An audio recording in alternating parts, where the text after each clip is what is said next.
Well, hey, good morning. Welcome to the Blue Gamer Bluecast Morning Show. I'm your host, Adam Blue, 30 plus year video game enthusiast and industry analyst. And today, for July 16, 2025, we'll run through the latest gaming news, what I've been playing, stuff like that. But pretty neat news and very timely for me. And actually, we're just going to jump into that part and then we'll back up because I think this is the more interesting of the news. And that is that Link and Zelda actors have been revealed for the Legend of Zelda movie. Wow, that's kind of cool that this is happening right when, oh, it makes sense. You release the Switch 2, people are playing Zelda games again, and then you throw in this. So, you know what? I got ahead of myself. I want to say what's up to chat. We've got Ultronomus, Chris, JMKLX, and Fulcrum. We got a crew. This is awesome. And yeah, that was Still in the Dark from Guilty Gear X2. But back to this. Let's look at this. Okay, so yeah, Miyamoto posted an actual link. Get it? Oh my gosh, there's too many jokes. But this is a picture. Apparently, these are pictures of them in. I don't know if it's for the movie or when they were just maybe doing some test shots, but apparently this is supposed to be them in the Link and Zelda clothing. This is pretty amazing that we're seeing this. Now, it's kind of interesting to consider the directions you go with the Zelda movie, because hey, at one point you could think, oh, animation, CGI, whatever. But then if you go live action, what kind of live action do you do? Like, how stylized is it going to be? How much of this is just here's a quick shot of these characters or these actors? And how much is it going to be stylized? So, like, there's man, Japanese Zelda commercial. I don't know which one. Maybe it's this. Here we go. So here's an idea of stylizing. Like you see, this is so blurry and hard to see, but the way they've got this link is it's stylized to match what is being portrayed through the pixel art, the manuals, where you have like this big like hair that kind of like sticks out the front, which Link had, and then the cap and all that. Whereas when you go back to the picture here, did I lose it? Did I lose? Oh no, because it was on the tweet. If you look at the picture here, it just looks like some people hanging out. There's not much stylization going on, which could be fine. We could be hearing the Zelda music. So it's just interesting to see when it comes to video game, comic book adaptations, what lengths they go to either stylize or just, hey, let's make it look like it's real, which sometimes that doesn't work right. I think Blue Dress Zelda makes me think Breath of the Wild. Yeah, and even story-wise, it would be very easy. Oh, it would be great to do Ocarina of Time. But yeah, the blue dress, yeah. Lord of the Rings set the groundwork.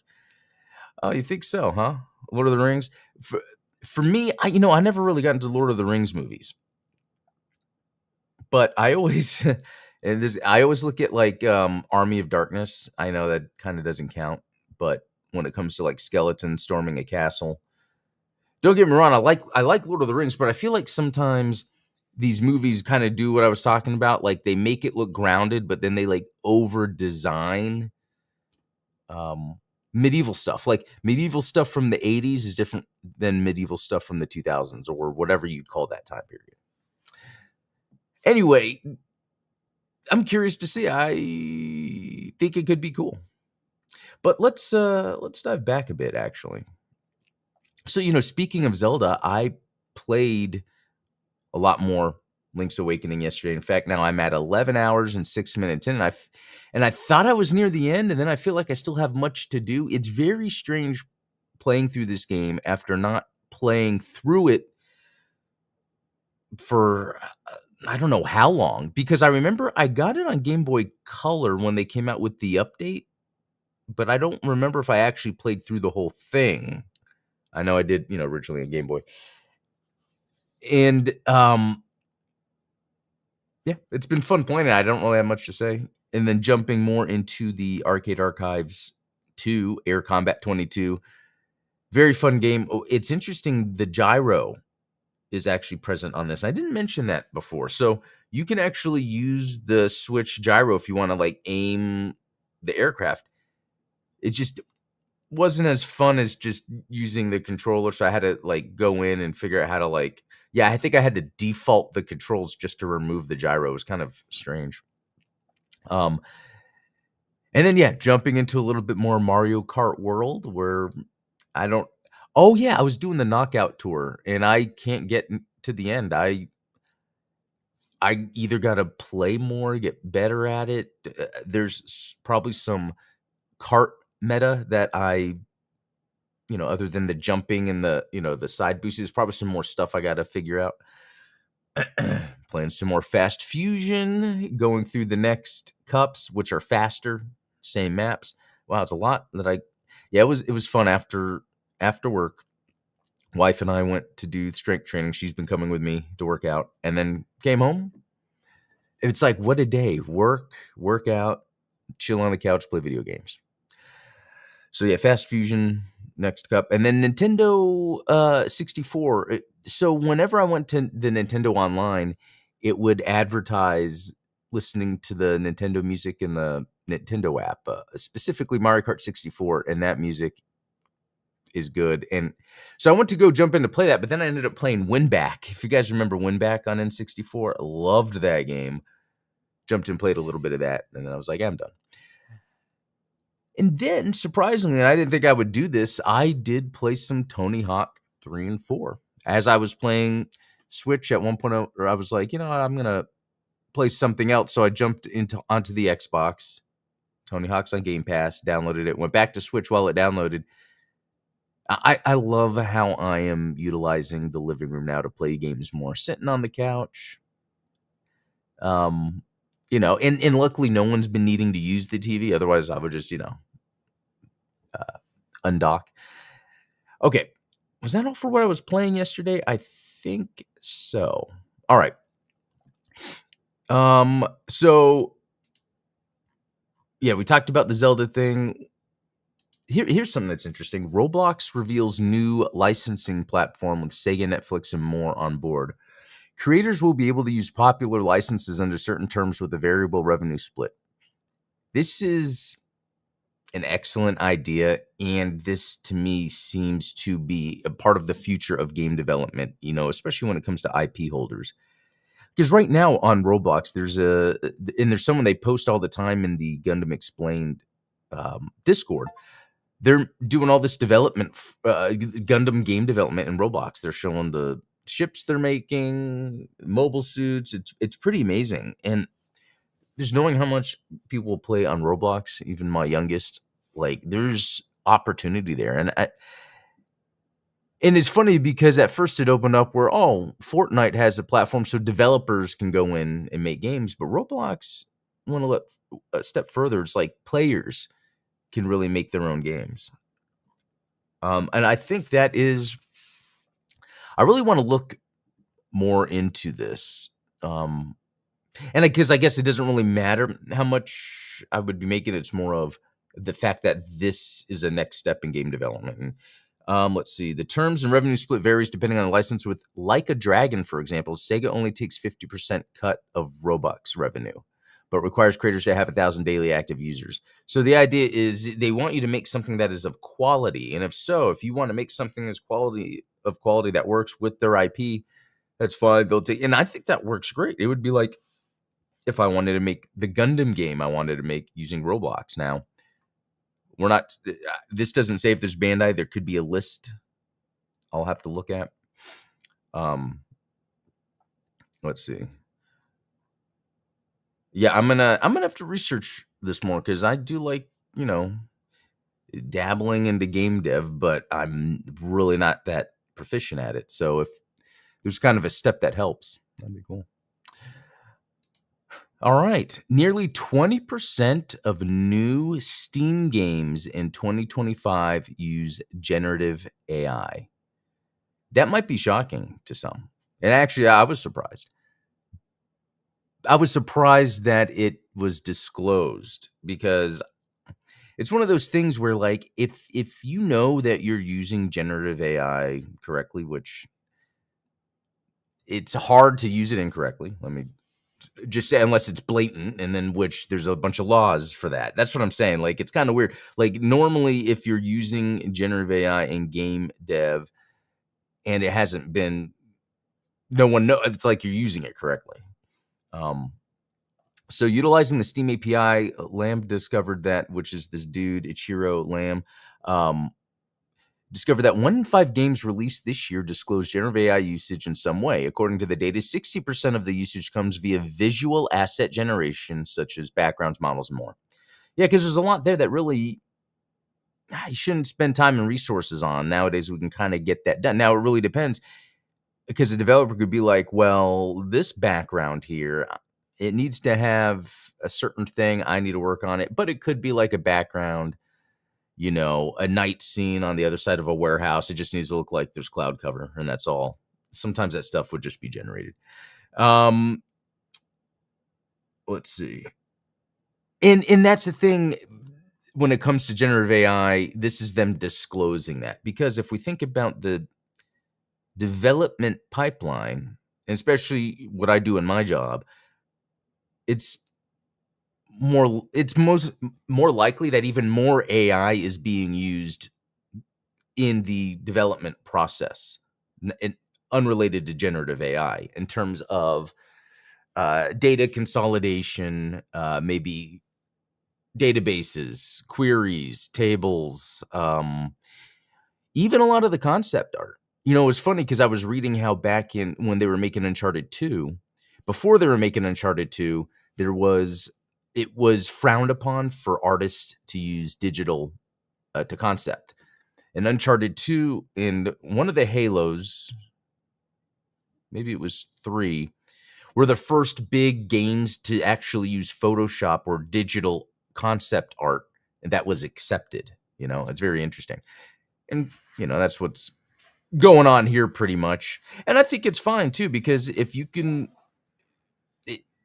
generate art that's not stealing. I guess that's inherently, it's not even stealing. It's kind of like if, what that company that made Metroid Dread, they had to reference Nintendo artwork to make that. I mean, it's the same thing. But anyway, it's good that this is becoming normalized because this is only going to help the game industry further. It's like when people are complaining that the mobile company that makes Candy Crush, they're complaining that they had to lay off people because AI can take care of some of that. But it's like, in the first place, these companies shouldn't have existed the way they were. The bloat mobile, let's put all of our resources into building games that monetize users. I mean, I'm fine if those industries shrink.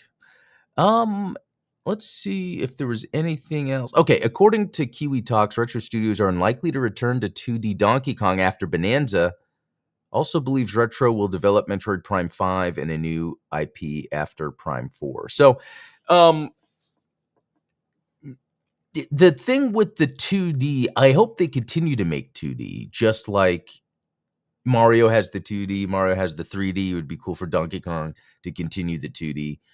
And it could be just it's taken in-house.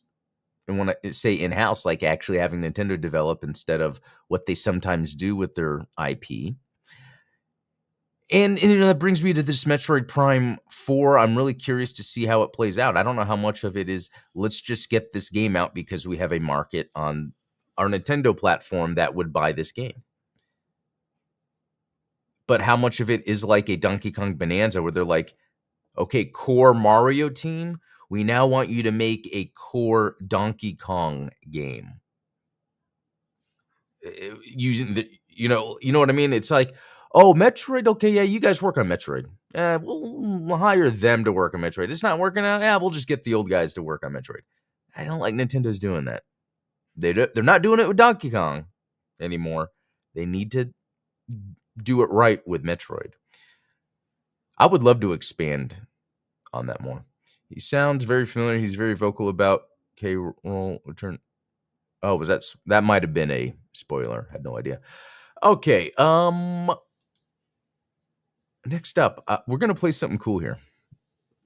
We're gonna play something. There's actually a couple cool things I want to play, but we're just gonna do one because I've been meaning to do this for so long. It's gonna be City of the Wolves. Okay. No, I don't want to fix this a little bit. How should I? Maybe that, and then I'll do this. Okay, and the game is launching. At least it looks like. Oh, it's running the install script. Oh, let's look at the GMQLX. There is a ninja card battle game that I plan on trying that says they utilized AI as part of the process. So yeah, that would be interesting. Try that game out and let me know what you think, because I really want us to get to a point where we could see that maybe AI generated art, there could be some novelty to it, to where it's like, oh, because that's what I kind of get. Like, it's almost like I could create my own sort of style, because as I'm asking it to reference things that don't exist and it uses patterns to just make up something, I can then use that as a reference to further generate AI art. So I'm curious to see if games will start doing that, where we get, oh, we know this is AI art, but look, they're actually using their own models, their own references. Adam has a bit of a Drake look currently. Yeah, I think you know what, Chris, that is funny you say that, because I think the way Drake in Uncharted has dressed, I've always thought was cool. And I want to say I have, oh, hold on, there might be a little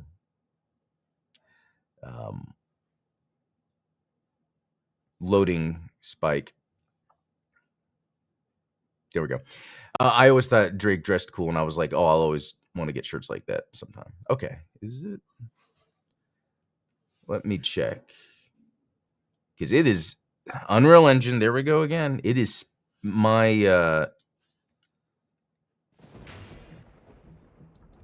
the game is running fine, but I don't know if the stream is. Fatal Fury, City of the Wolves. Whoa, shouldn't have done that.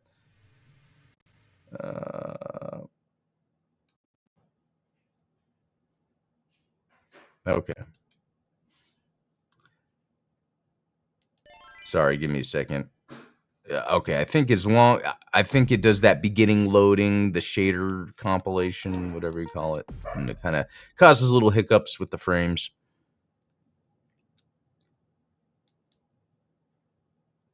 Oh, please register a wolf tag.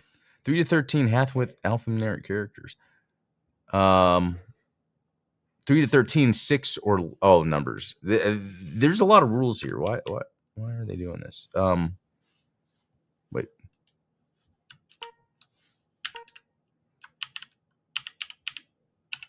It's not even letting me. There we go. I don't know what I should be typing.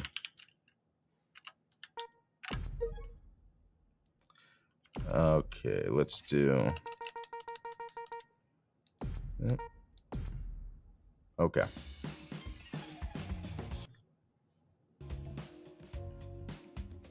All right, anyway, I have been anticipating playing this game for so long, and I've been putting it off just because the reviews weren't the best, and the price seemed pretty high for what it was. Here we go, initializing settings. When you're streaming video games, it's like you really have to start it before ever streaming.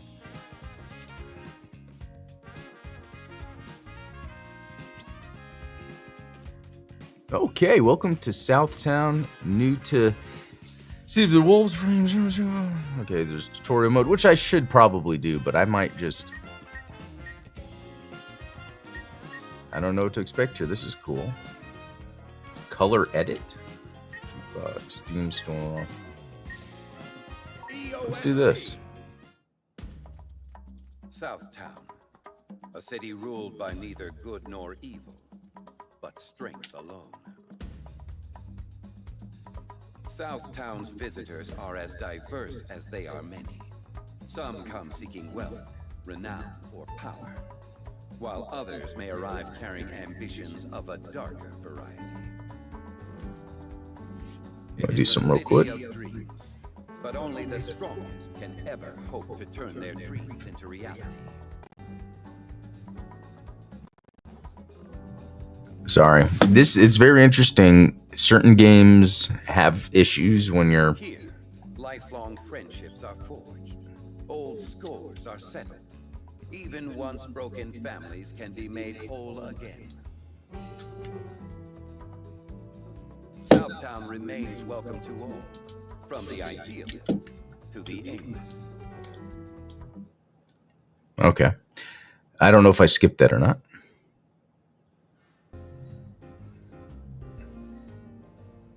Oh, so... Oh, you guys recognize some voices? Okay, so... Okay, to Southtown, it's the first option here. Choose a character to explore Southtown with. Okay. Rock Howard. You'll earn EXP even while playing outside of this mode. This additional EXP can be spent on whichever character you prefer. Oh, that's cool. So I like that you're gaining stuff. Okay. All right, who am I gonna pick?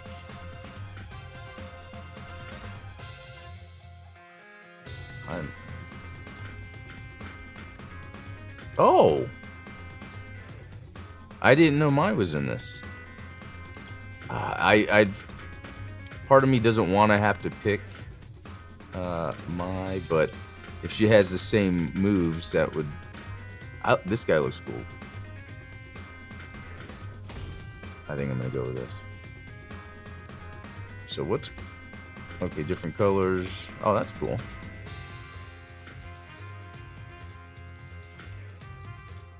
All right, I'm ready. All right, let's do this.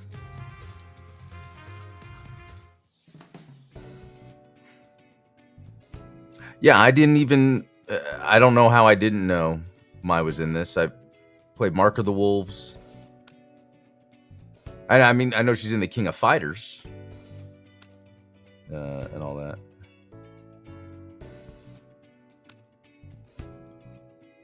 Okay, so that's cool that they do the story, even, you know, if it's kind of basically like this. Okay, I'll skip this one. Do I want to skip the movie? Not really, actually. Let's see.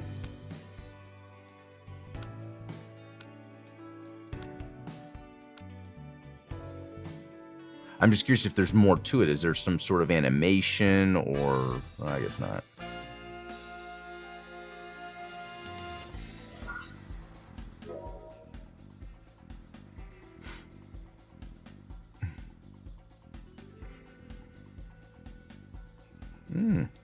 Okay.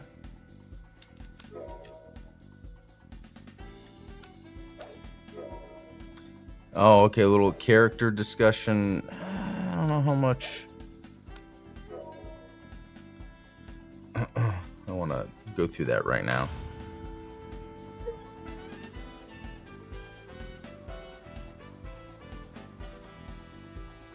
Then the quests.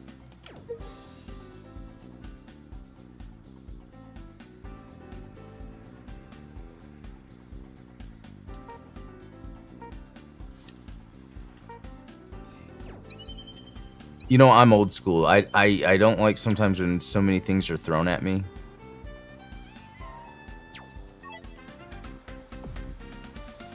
It's like I just want to fight. Let's just get in this.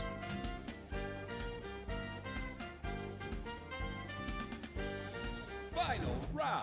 Get ready. Fight.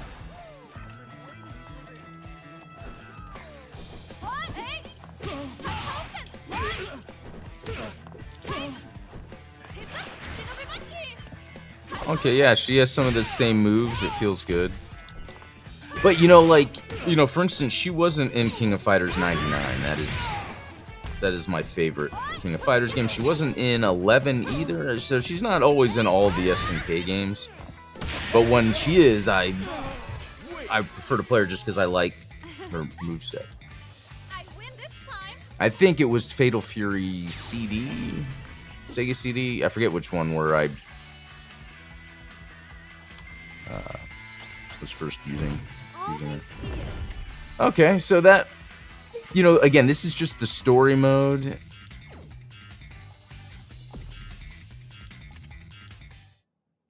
That was a little basic. And so it's not doing like the real... Actually, yeah, let me just do this 5. And it's not like a real open world you're running around, which is fine.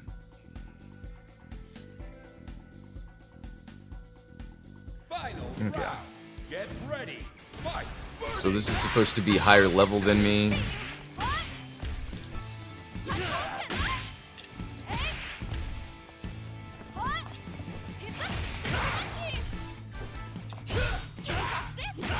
So I gotta say, the graphics look really good. This is way more pleasing to look at than like Street Fighter. Wow. Yep. Cool. This feels really good.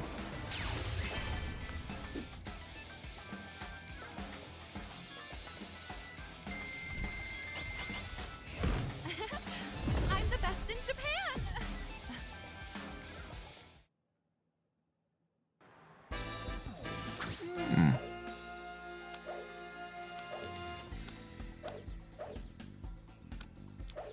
It is kind of funny to see this banter between them. I don't know how much. Okay, so that was the main quest. I had all those like side quests that were the lower numbers. I was able to do the one that was a level 5. Let's see, I got 10 XP or plus 10. Okay.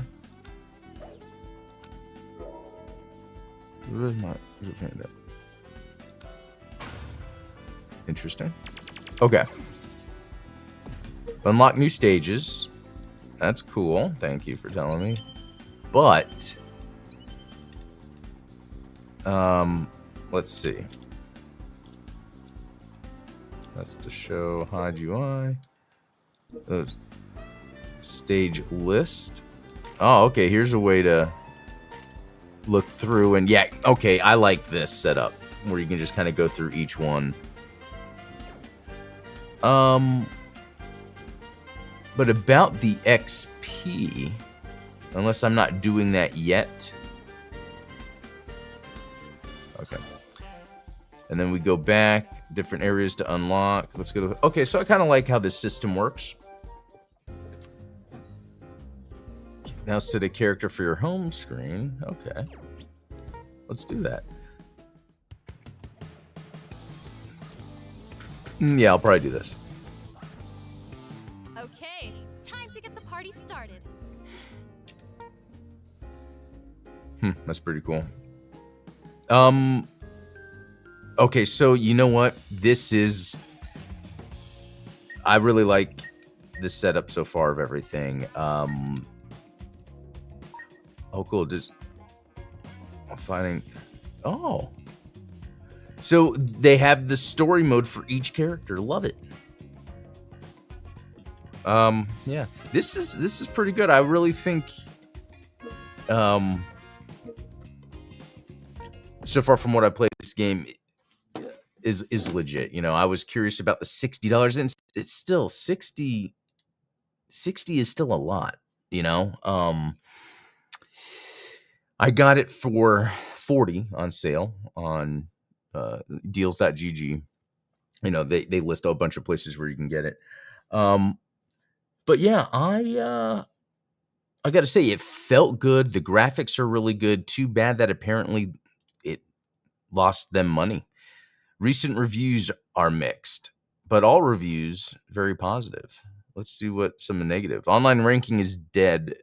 See, I don't care about the online stuff. So, yeah, game pretty much died before I could even get a chance. So I bet there are people that maybe rely on playing online. Anyway, guys, I'm going to head out. That was a lot of fun. I'll be back tomorrow some more. Maybe even Donkey Kong Bonanza if it's out by then. If not, then Friday I'll be playing it. But Gonna head out. I will talk to y'all later. See ya.